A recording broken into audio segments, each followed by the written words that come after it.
Salut à tous, donc aujourd'hui je vais vous montrer comment faire ce genre de mock-up. Donc c'est très simple, vous avez besoin juste d'avoir Placeit. Moi en tout cas je vais le faire sur Placeit. Pour le faire vraiment en un temps record, je pense que ça doit prendre environ une minute à faire. C'est très très simple et vous allez voir que au final le rendu il est très sympa. Vous pouvez le faire sur plein de choses parce qu'il y a des mock-ups sur des MacBooks, sur des iPhones, sur vraiment beaucoup de choses. Donc voilà, ça va être très très simple de le mettre en place. Donc comment retrouver donc celui-là? Vous reprenez ce lien-là, donc vous tapez MacBook Pro Plus, iMac, US Black, iPad. En fait, après, vous allez sur Placeit et vous allez faire une recherche donc directement ici, ou alors vous allez dans Mockup et dans Mac. Donc vous allez vraiment le trouver en 2 minutes, c'est très simple.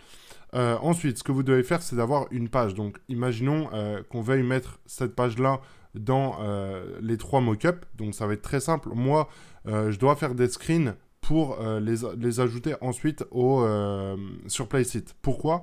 Parce que si je prends cette URL-là, ça ne va pas marcher. Parce que c'est considéré, je pense, comme un sous-domaine. Enfin, en tout cas, c'est écrit là. C'est pas une URL valide, tout comme Instagram. Donc, voilà pourquoi c'est les petits trucs que je tiens quand même à vous dire. Là, si on ajoute Instagram, donc ça va pas fonctionner, ça va faire la même chose. Donc, si par exemple, on ajoute ecommerder.fr, là, par contre, ça va fonctionner. Par contre, le petit truc qui est chiant, c'est que ça va mettre la barre des cookies. Enfin, ça va mettre ce genre de truc. Donc, le rendu, il n'est pas top. Moi, je vous recommande d'enlever toutes vos extensions si vous êtes sur WordPress.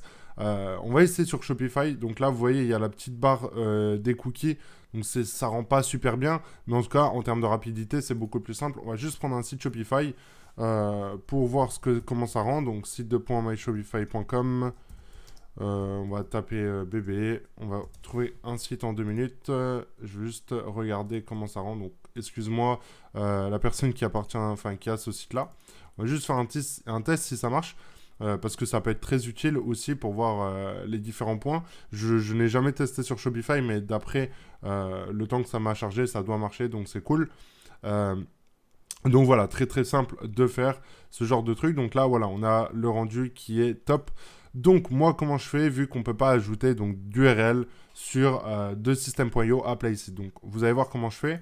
Moi, en fait, je vais faire inspecter l'élément. Ensuite, vous allez aller ici, vous allez éditer et vous allez créer en fait des custom devices. Donc vous allez aller sur Placeit, vous allez en faire une de 1536 par 2048. Et là, par exemple, si je fais ici, voilà, je l'ai. Donc en 2 minutes, ça se passe comme ça. Donc ensuite, j'utilise Fireshot. Donc ensuite, vous allez capturer la partie visible. Vous mettez bien dans l'extérieur pour pas qu'il capture votre curseur de téléphone. Ensuite, ici, je vais la renommer 1536. Voilà. Et ensuite, je vais faire ça en fait sur tous les points. Donc là, on va se mettre par exemple sur le MacBook. Donc c'est 1280 x 800. Je crois que c'est MacBook. Si je ne m'abuse, ouais, c'est ça, c'est le MacBook. Donc là, pareil, vous refaites la même chose. On va prendre la taille en grand. Elle doit être ici. Voilà. Donc le 1920 x 1080. Ensuite, on refait la même chose. Pour les importer, vous uploadez une image, hop, et vous faites ça. Et vous appuyez sur le petit bouton à gauche, là, et vous les téléchargez. Ensuite, moi, ce que je vous recommande de faire, c'est d'aller sur redimensionner image. Il faudrait que je retrouve le site voilà, c'est ce site-là que j'utilisais, donc qui est très bien. Là, vous allez ici, par exemple, et vous allez mettre, je sais pas moi, du 350, par exemple, ça va être très bien. Comme ça va redimensionner aussi et conserver les proportions. Et là, vous redimensionnez votre image. Ensuite, vous allez avoir le lien pour la télécharger. Et comme ça, l'image est petite et ne prend pas beaucoup d'espace. Donc, très utile si vous êtes sur un site, par exemple WordPress ou un tunnel de vente. Il faut tout optimiser. Et donc, la taille des images et la dimension en fait partie. Donc, voilà pour le petit tuto. Je voulais vous le faire. Je trouvais ça intéressant et pertinent de vous montrer la façon que j'ai de faire ce genre de truc. Beaucoup vous vont dire d'aller sur Photoshop ou Canva ou je sais pas quoi.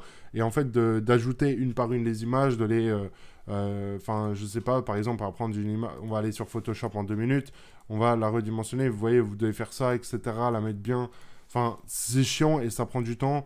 Là, au moins, ça prend 2 minutes et le résultat, il est tout aussi bien, donc c'est top. Donc voilà pour ce petit tuto, j'espère que ça vous aura aidé et fait gagner du temps si vous voulez le mettre en place pour n'importe quel business. Et voilà, j'espère que ça vous aura aidé et moi je vous dis à très bientôt pour une prochaine vidéo. Ciao ciao les amis.